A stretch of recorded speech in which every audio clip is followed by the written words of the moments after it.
শিক্ষার্থীর জন্মের সাথে শিক্ষার্থীর ভবিষ্যৎ সাথে একাডেমিক ভ্রমণের কাজ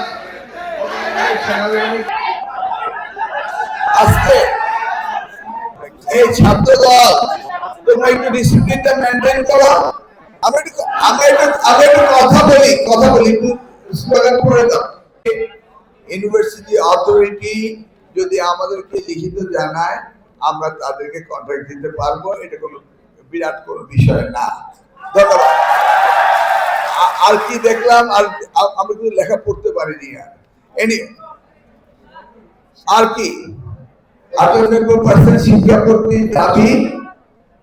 আচ্ছা ঠিক আছে, নতুন প্রজেক্ট নোয়াখালী ইউনিভার্সিটি সেনাবাহিনীর মাধ্যমে করার দাবি। ঠিক আছে,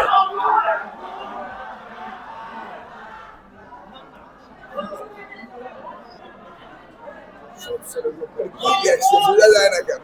এই তোমরা ব্যানার লিখেছো, এই প্লেকার্ড তো একটু ভালোভাবে লিখে নাকি? তুমি পেন্সিল দিয়ে লিখলে কেন? ওকে, আমরা শুরু করি নাকি? ক্লাসরুম এই ক্যামেরা সরান না, এই যে ক্যামেরা ভাই, এই ছাত্রদল তোমরা একটু ডিসিপ্লিনটা মেনটেন করো।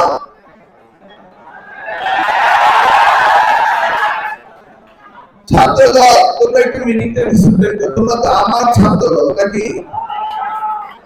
তোমাদের গর্বই তো আমি। তোমরা একটু ডিসিপ্লিন মেনটেন করো।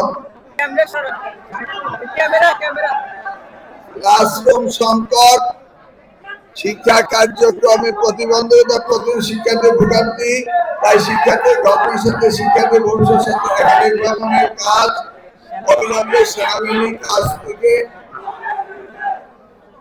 হস্তান্তরের দাবি জানাই। ভেরি গুড, আমরা এটা নিয়ে আলোচনা করবো। ঠিক আছে, এবার আমরা বসি। আর ক্যামেরাম্যান ভাইরা আপনার পার্সোনাল ক্যামেরা একটু দূরে থেকে করেন। আজকে কিন্তু আমি প্রথম এত অনুষ্ঠানে যাই। এই অনুষ্ঠানটি আমাদের জাতীয় সঙ্গীতের সাথে একদম নোয়াখালীর ন্যাচারাল ভিউ তারা দেখাচ্ছিল ভিডিওতে।